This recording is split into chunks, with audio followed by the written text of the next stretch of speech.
안녕하세요. 한라산 불곰입니다. 이번 영상에서는 주식 배당으로 노후연금 받는 투자법에 대해서 이야기해 보겠습니다. 이 투자법의 목표는 매년 주식 배당금을 증가시켜 은퇴 후에 현금 흐름, 일명 배당연금을 갖는 것입니다. 매매를 통해 시세 차익을 내는 것은 직접적인 목표가 아니지만 투자 과정 중에 자연스럽게 발생하게 됩니다. 방법은 다음과 같습니다. 적정 배당금을 지급하는 좋은 기업의 주식을 꾸준히 매수합니다. 보유한 주식 수가 늘어날수록 수령할 배당금이 증가하게 되고요. 이 주식 배당금을 통해서 받은 배당금도 재투자합니다. 배당금도 복리로 꾸준히 투자하면 수령할 배당금이 더욱 빠르게 증가합니다. 기업이 성장하며 실적이 좋아지고 그로 인해 배당금이 증가하게 되면 역시 받게 될 배당금은 더 빨리 증가하게 됩니다. 그래서 결국에 은퇴 후에는 별도의 근로활동 없이도 생활을 할 수 있는 현금 흐름을 갖게 되는 것이죠. 기업의 선정 방법은 다음과 같습니다. 먼저 재무 상태가 안정적이어야 합니다. 그래야 경제위기 상황이 오더라도 견딜 수 있고 단기적으로 실적이 좋지 않은 해에도 배당을 할 수 있습니다. 둘째로 순이익에서 적정 비중을 주주에게 배당으로 환원하는 시스템을 갖추고 있어야 합니다. 혹은 지금은 아니더라도 미래에는 이러한 시스템을 갖추어야 합니다. 그리고 세 번째로는 계속해서 성장할 수 있어야 합니다. 그래야 실적이 좋아지고 그로 인해 배당금이 증가할 수 있습니다. 좀 더 구체적인 투자 절차는 다음과 같습니다. 먼저 기업들을 분석하여 자신이 투자할 좋은 기업, 이하 A라고 하겠습니다. 좋은 기업을 선정합니다. 열심히 일해서 얻은 근로소득의 일부로 이 A 주식을 꾸준히 매수합니다. 그리고 A 주식을 보유함으로써 배당금을 받게 되면 다시 이 A 기업 주식을 사는데 재투자합니다. 동시에 더 좋은 투자 대상이 있는지 지속적으로 다른 기업들을 분석합니다. 그래서 만약 더 좋은 투자 대상 B가 나오면 현재 보유 중인 이 A 기업의 주식의 비중을 줄이며 B의 주식을 매수합니다. 이런 식으로 계속해서 근로를 통해 벌어들인 소득으로 주식을 매수하고 그 주식에서 나오는 배당 소득을 재투자하고 그리고 좀 더 좋은 기업으로 비중을 옮겨가면서 투자하는 것을 계속해서 반복합니다. 저는 2015년부터 이러한 방식을 큰 흐름으로 투자를 해오고 있습니다. 사회생활을 시작한 것은 2005년도부터고요. 주식 투자를 본격적으로 한 것도 2005년도부터입니다. 하지만 위 방식을 큰 흐름으로 투자한 것은 2015년부터입니다. 그 결과로 2015년에는 461만원, 2016년에는 202만원, 2017년에는 385만원, 2018년에는 1200만원, 2019년에는 1100만원의 배당금이 발생했습니다. 2020년은 1600만원의 배당금이 예상되며 2021년에는 2000만원 이상의 배당을 목표로 하고 있습니다. 제 블로그를 통해서 저의 지금까지의 실제 투자 수익과 배당금을 직접 확인할 수 있습니다. 좋은 기업 선정 방법에서 순이익에서 적정 비중을 주주에게 배당으로 환원하는 시스템을 갖추었다는 것은 기업이 100이란 순이익을 쌓았다면 그중 일부를 주주에게 배당하는 것을 말합니다. 기업마다 상황이 다르기에 몇 프로의 배당 성향이 적정하다고 말할 수는 없습니다.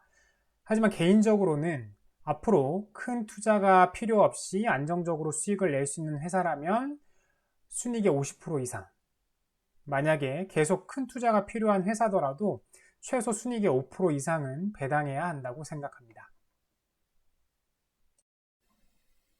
돈을 잘 벌어서 특별히 큰 투자가 필요 없어서 기업에 돈이 계속 쌓임에도 불구하고 배당에 인색한 기업들이 있습니다.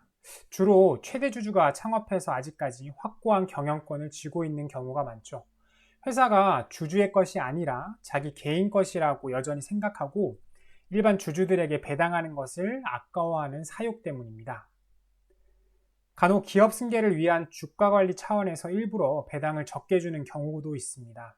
왜냐하면 고배당을 하면 투자자들이 몰리고 그러면 주가가 오르기 때문이죠. 그렇게 이런 기업들은 아무리 실적과 성장성이 좋다고 해도 투자에 주의하는 게 좋습니다. 그리고 벌어들이는 수익보다 오히려 더 많은 배당을 하는 경우도 주의해야 합니다. 회사의 자본이 충분하고 일시적으로 수익이 악화된 상태에서 그런 거라면 괜찮지만 회사의 자본도 충분하지 않은데 지속적으로 수익보다 배당을 많이 하는 시스템이라면 이 시스템은 계속 유지가 될 수 없습니다. 언젠가는 회사의 돈이 거덜나겠죠. 그렇기에 이런 기업들도 역시 투자에 주의해야 합니다. 배당률은 높을수록 좋습니다. 하지만 성장률도 함께 고려를 해야 합니다. 왜냐하면 만약 현재 주가 대비 배당률이 6%라고 한다면 현재 기준으로는 상당한 고배당이지만 만약 이 기업의 성장률이 0이라면 12년 후에도 배당금은 같을 것입니다. 오히려 역성장을 하게 된다면 매년 5%씩만 역성장을 하더라도 10년 후에는 절반 가까이 배당금이 줄어들게 됩니다. 하지만 현재 배당률이 조금 작더라도 매년 12% 정도의 성장을 하는 기업은 배당도 같은 비율로 증액한다는 가정하에서요. 6년 후 배당이 2배, 12년 후에 4배, 24년 후에는 16배가 됩니다. 즉 지금은 배당률이 1%여도 24년 후에는 16%로 증가할 수 있는 것이죠. 그렇기에 현재의 배당률에 중점을 둘 것이냐 아니면 앞으로의 성장성에 중점을 둘 것이냐는 각각의 투자자들이 자신의 환경에 맞추어 결정하면 됩니다. 예를 들어 곧 은퇴를 앞둔 투자자라면 성장성보다는 현재의 배당률이 중요할 것이고 이제 막 사회생활을 시작하는 투자자라면 현재의 배당률을 조금 포기하고 양보하고 앞으로 높은 성장성에 기대를 걸어볼 수 있겠죠. 저는 다양한 기업들에 투자 중이긴 하지만 그 중에서도 대략 4% 정도, 4% 이상의 시가 배당률과 앞으로 10% 정도의 안정적인 성장률이 기대되는 기업들이 저에게 가장 매력적이라고 판단했습니다. 그러한 이유로 현재 LG 우선주에 가장 많은 비중을 투자 중입니다. 시가 배당률이 낮은 기업이라고 투자하면 안 되는 것은 아닙니다. 저는 세틀뱅크, 아이디스, 네오이즈 홀딩스라는 기업에도 올해 투자 중인데 현재 주가 대비 올해 배당률이 1% 전후밖에 안 되지만 역시 일정 비중을 투자하고 있습니다. 그 이유는 세틀뱅크는 간편결제 시장, 아이디스는 영상보안 시장, 네오이즈 홀딩스는 게임, 스타트업, 블록체인 분야에서 사업을 하고 있는데 이 분야는 앞으로 큰 성장 가능성이 있고 현재 이 세 기업 모두 배당률은 낮지만 이 해당 성장성이 큰 산업 분야에서 큰 경쟁력이 있는 기업들이라 앞으로 매년 20% 이상의 고성장을 할 가능성도 있다고 판단했기 때문입니다. 하지만 미래는 그 누구도 알 수 없듯이 지금 성장성이 높아 보이는 산업, 높아 보이는 기업이어도 미래에는 어찌 될지 모르기 때문에 큰 비중을 투자하지는 않고 있습니다. 반대로 시가 배당률이 높은데 성장성이 낮다고 해서 투자하면 안 되는 것은 아닙니다. 저는 KTNG, DTR 오토모티브, 한화 사무비 같은 기업에도 투자 중입니다. 이 기업들은 현재 시가 배당률 5% 이상의 배당금을 지급하고 있으며 성장성이 높지 않다고 해도 대략 10년이면 배당을 재투자한다는 가정하에 투자한 금액만큼을 배당으로 받게 됩니다. 이런 기업들은 특히 은퇴했거나 은퇴를 앞둔 자산 규모가 큰 투자자들에게는 아주 매력적인 투자 대상이라고 생각합니다. 실적이 좋아져서 배당금이 증가해도 주가가 크게 떨어진다면 단기적인 관점에서 일시불로 투자한 경우에는 손해일 수 있습니다. 하지만 장기간 꾸준히 분할 투자할 경우에는 다릅니다. 실적이 좋아져 배당이 증가하는 기업에 주가가 떨어진다면 시가 배당률은 증가합니다. 즉 투자금 대비 수령하게 될 배당금이 더욱 커져서 배당 수익률이 더 좋아지는 것이죠. 현금 흐름이 아주 좋아집니다. 그리고 기업의 주가는 중장기적으로는 대부분 기업의 실적에 수렴하게 됩니다. 투자 방법에서 더 좋은 투자 대상이 나오는 것은 다음과 같은 경우가 있을 수 있습니다. 먼저 내가 투자하고 있는 기업 A가 변하는 경우입니다. 이 A라는 기업의 실적이나 성장성은 내가 생각한 그대로인데 주가만 상승한다면 결국엔 시가 배당률이 떨어지게 됩니다. 또는 A의 주가는 그대로인데 실적과 성장성이 내가 생각한 것보다 하락하면 역시 시가 배당률이 떨어질 가능성이 커집니다. 그렇게 되면 A의 투자 가치는 다른 기업들에 비해서 상대적으로 떨어지게 되는 것이죠. 또는 내가 투자하지 않고 있는 기업 B가 변하는 경우입니다. B의 실적과 성장성은 그대로인데 주가만 하락하면 시가 배당률이 커집니다. 또는 B의 주가가 그대로인데 실적이나 성장성이 내가 생각한 것보다 좋아지면 역시 배당금이 상승하면서 시가 배당률이 상승할 가능성이 커집니다. 그렇게 되면 B의 투자 가치가 상대적으로 높아지게 되는 것이죠.